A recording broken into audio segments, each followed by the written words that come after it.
Let's jump to it. Let's talk about a laughter toolkit.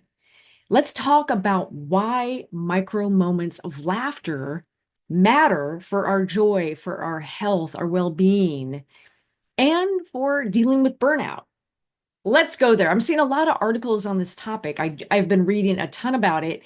Micro moments seems like the term du jour. It matters. Let's get to it. You've probably had moments in your life that you were like hella burned out. I have. I was working in tech and I've been burned out many times in my life. That's our body and our soul's way of saying something needs to change. It's trying to get our attention. And I can remember being in the thick of, COVID and feeling burned out. I can remember being in the thick of working in tech and being burned out.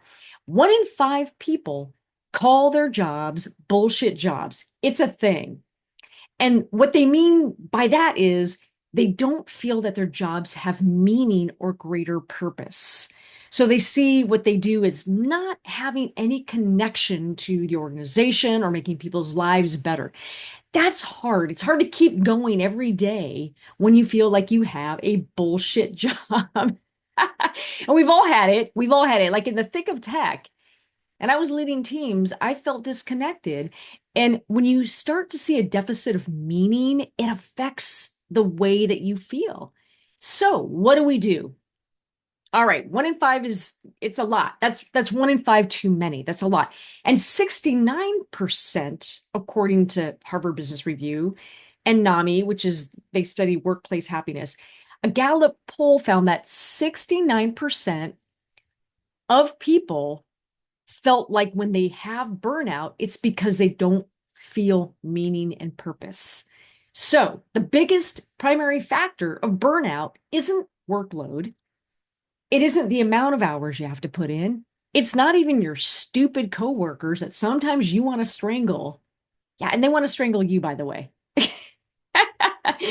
it it might be your toxic boss, but it's not just your toxic boss. The primary reason for burnout at work is we don't feel connection and meaning and purpose. We're disconnected from a bigger seeing what we do as important to people and that it matters. And nobody wants to be the hamster in the wheel spinning over and over again. So that's primary. That's what causes most burnout. So you can't take days off, go to the spa, and just work your way out of it. It doesn't work like that. So enter the science of micro moments. And micro moments are important because we don't all have the luxury of quitting a job just because it sucks. We need the income. It takes time to find another job. Sometimes, let's be real, we have to do what we can with what we have. So enter micro moments, which is small little ways to find meaning, to find joy, to find laughter, to make our jobs today and tomorrow and in the short term more meaningful. And it's really important to do that. So let's talk about some of the ways you can do that. One of the things that I thought was really interesting in some of the reading I've been doing is the idea of joy hunts, meaning hunts. So, number one, here's 5 ways. The first way is have a joy hunt. Just notice things. Notice the humor, the laughter. Look for the moments of levity everywhere. Look for, somebody brought their dog to work. I love dogs. I think it's great. Maybe, silly things happened in meeting. That's great. Let's laugh at that. Maybe, just funny little things. Maybe the beautiful sunshine. Maybe you took a great walk and you had a great lunch with some people that made you laugh. Take notice of the joy experiences around you. Start to notice that. And also craft moments of meaning, what we call task crafting and meaning crafting. So, for example, even if you're working on something like, God, I don't want to be part of this meeting, but maybe you reframe it as, okay, in this meeting, we found 5 ways to make work better for all employees. So even though I hate meetings and I didn't need one more meeting on my schedule, the connection to purpose and to joy is I felt that I was making a difference in the lives of all of our employees or our customers. So look for moments of meaning. I think that's really important. The second way for micro moments to happen is look at micro celebrations. We see this all the time. Like I worked for a company that every time there was a big sale, they'd ring a bell. And that was their way of saying, let's just not go to the next thing, but let's take a moment to appreciate and celebrate what's right in front of us. And I love that. And when I was leading teams in tech, we used to have um, micro rituals and celebrations for little things. We'd onboard a new employee. And I hate that word, by the way, onboarding. It sounds like waterboarding. I don't like it. No, it's stupid. Let's find a new term. But we would bring on a new employee and we would have karaoke and everybody would sing. Everybody would sing. And it was just our way of level setting and we're all equal. We're all in this together. And I loved it so much. Or maybe we would have sometimes when people would fail, they'd try something new, something that I learned from both improv and my time in sketch and in stand-up. It's like, hey, if somebody fails, but they took a risk and we learned from it, it's like, woohoo, yeah, yeah, the ta-da failure bow, woohoo. Really important to celebrate those moments. You can celebrate anything. Number three, micro moments, humor injection. We need humor injection. And you know that everything I do is about how humor brings all of our work to life and meaning.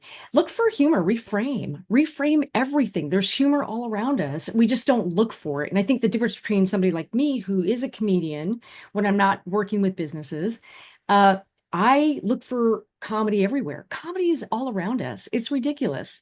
It's totally ridiculous. Um, so for example, if the other day I'm in heavy traffic and I'm going really slow, lots of traffic. And then I thought, well, how do I reframe this? Well, thank God we're going slow now. I can like put makeup on while I'm behind the wheel of a car. That's an upside. I look over and we're at a stop sign and I see my man next to me. This guy is dry shaving. He's shaving. He's shaving in the car. It's like, oh my God. And what's worse than shaving? He's dry shaving. That's not good for anybody. Now I'm laughing and I'm less frustrated because I'm reframing the moment. And we can look for these little moments of levity to be able to do that. What laughter allows us to do is reframe frustration and possibility to see something in a new way and release some good old oxytocin and some release those, and relieve those stress hormones and to give us a new life, to kind of breathe some into the situation. So look for the humor injections. It's really important. However you do it, just again, smart humor, which is your experience, what happened to you, common humanity. You don't start with what happened to other people. You don't know that. That's the right side of humor. Your perspective, universal stuff, not other people. Really easy rule. Most people never get it wrong. Most people actually don't.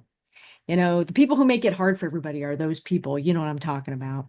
And then laughter, just for laughter moments. The fourth thing is just laughter moments. How you start a meeting. I used to like to start with games. How's everybody doing?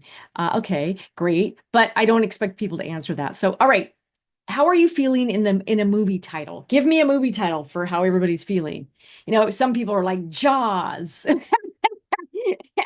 you know, it's like you'd get the funniest things, Fast and Furious, because I'm both very fast and very furious. Uh, just, have some fun. And it's just a way to lighten the moment. And, it's a lot easier than expecting people to answer how you doing. No one ever really answers that, honestly. So just look for things that are lighthearted ways to get some meaning in your meeting. And fifth, and you can read about it. I'm summarizing the newsletter here. Just perspective, just pause for perspective. It's not going to solve everything. You may still need to look for another job. I'm a realist. I know that sometimes it's just not a great fit. But the way that you make meaning today in your life, in the moment, is being present in the moment. So how do we make the moment matter? And that means finding bigger purpose. So maybe the reality is that your laughter it's not ancillary, it's revolutionary. It's a way to find meaning every day. Sorry, I'm looking at a couple little post-its that like have my little things on it, and it's like, look, just bring something that brings you joy. And even if you're laughing, the meaning is that you're making your life better. You're making the lives of your coworkers, maybe your bosses, your customers better. So laughter is no small thing. And if you're bringing joy to your life, you're also having a ripple effect. And that's really important. So anyway, that's the power of micro moments. Listen, sometimes micro moments aren't going to ease burnout quickly, but it takes time and practice. And looking for those moments can make your job a little bit lighter, can make it a little easier. And you know what? If you've got to find another job, go find another job. But until you can get out from where you are, make meaning matter.